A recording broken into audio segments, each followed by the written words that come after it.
I'd be lying. I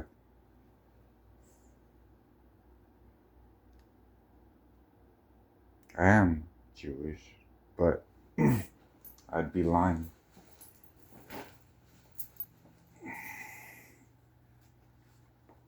Not the first time. I became an American citizen. And then I was in the Army. Fred and Hans quickly found out that Army life wasn't what they'd expected. Sergeant picked me. You, Peggy. It wasn't interesting enough just to be another number. That wasn't for me. The Army identified Fred and Hans as recruits with special talents. They had language skills, knew the culture behind enemy lines, and most importantly, they were motivated to take on high-risk missions. Somebody from Washington came up to me. I hear that you speak Dutch. I said, yeah. Do you want to liberate your country? I said, yeah. All right, if you sign here, you can go and join the OSS. I'd never heard of the OSS. Guerrilla, saboteur, commando. Americans are becoming increasingly aware of the importance of these names in the news of World War II. The U.S. didn't really have until late 30s, did not have anything in a way of an intelligence organization. We had a Secretary of War, Henry Stimson, who said, gentlemen, don't read other people's mail. And so you can imagine where the OSS started, with nothing. The OSS commandeered the Congressional Country Club to train recruits. This was the general tent area, as I remember it. That's where we did our demolition exercises. And we blew up some of the good trees.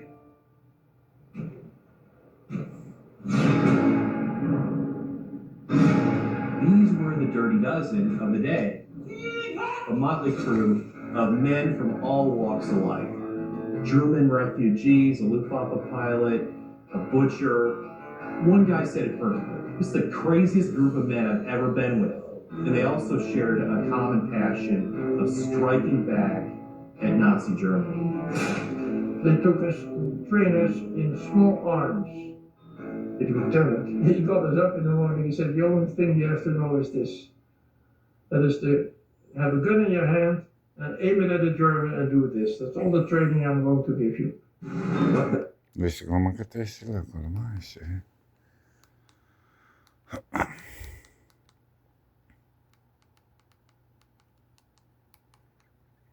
Cherie hated this, but it was...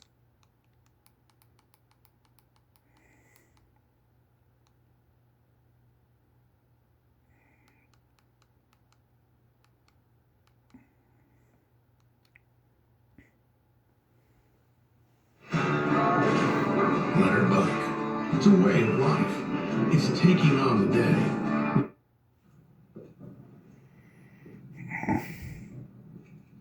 My name is Lieutenant Aldo Rain, and I'm putting together a special team, and I need me 8 soldiers.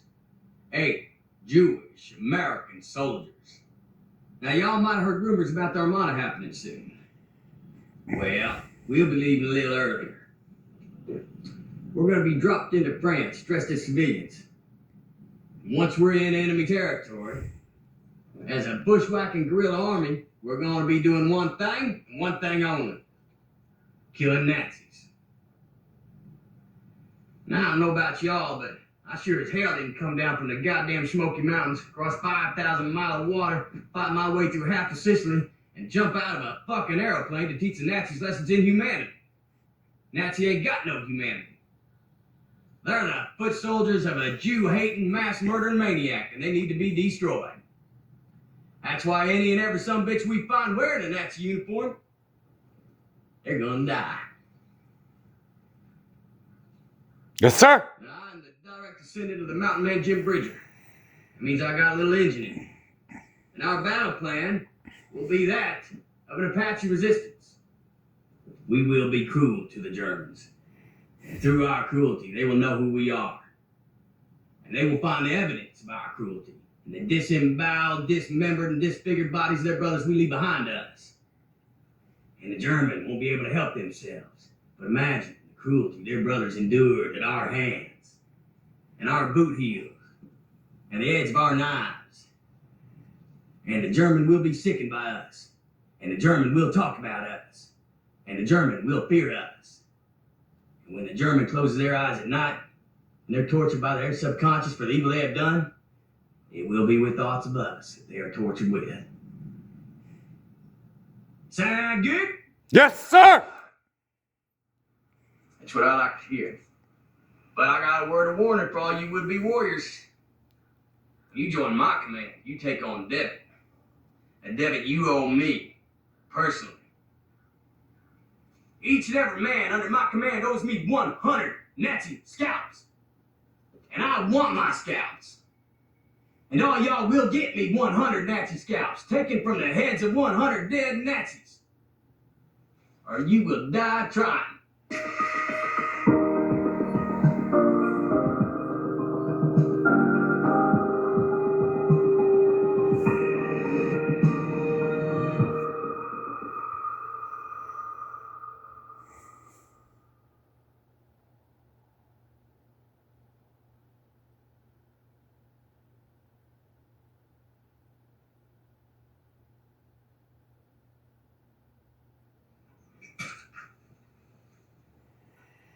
Now, my job dictates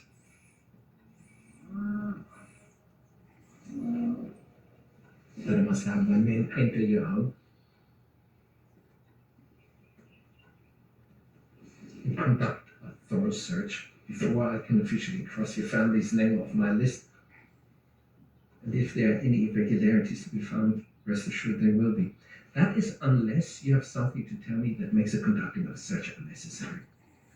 I might add also that any information that makes the performance of my duty easier will not be met with punishment. Actually, quite the contrary, it will be met with reward.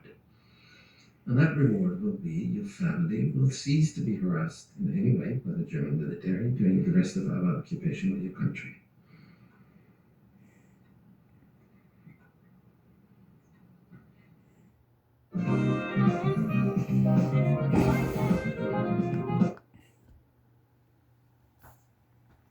I think her biggest thing is I trace the steps.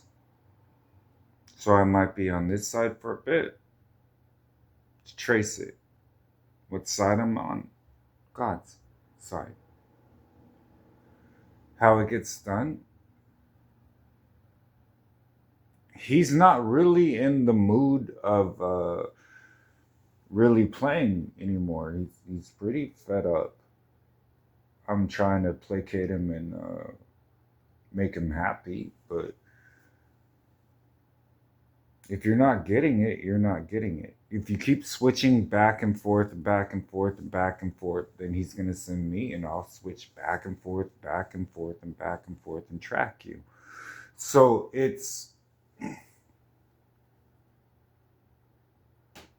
there are bigger things at stake than the normal person actually thinks about. When I got recruited and I got in, it was pretty much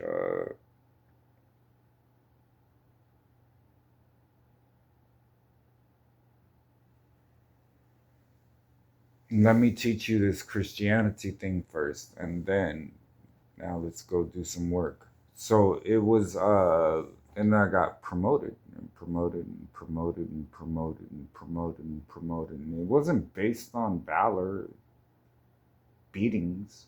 It was like that boy still got up and still fought. Oh my gosh.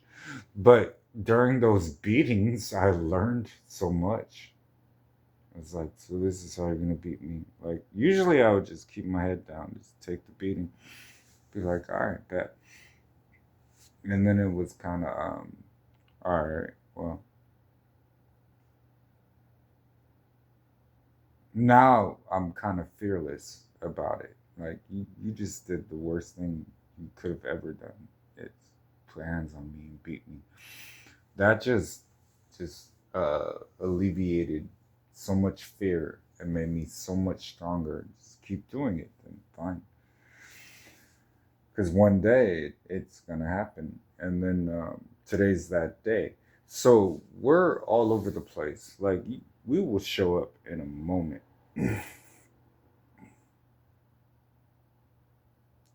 I mean, if you don't know that you're the enemy, then there's that problem. That makes no sense. We're not going to fight each other until you actually pick a side. And once you do, then you pick your side. So it's kind of like don't come crying now. There's no Geneva Convention in this. There's more, from God's perspective, it's just like you're a momentary little blade of grass for a minute. We really don't care. Nah, because Cherie hated it because when I dropped into Portland, she had her orders, but God was telling me, no, this is what's going to happen. This is why we're in Portland. Nobody's your friend. Don't trust anybody. We're here to do one thing, kill Nazis. So she really, whatever.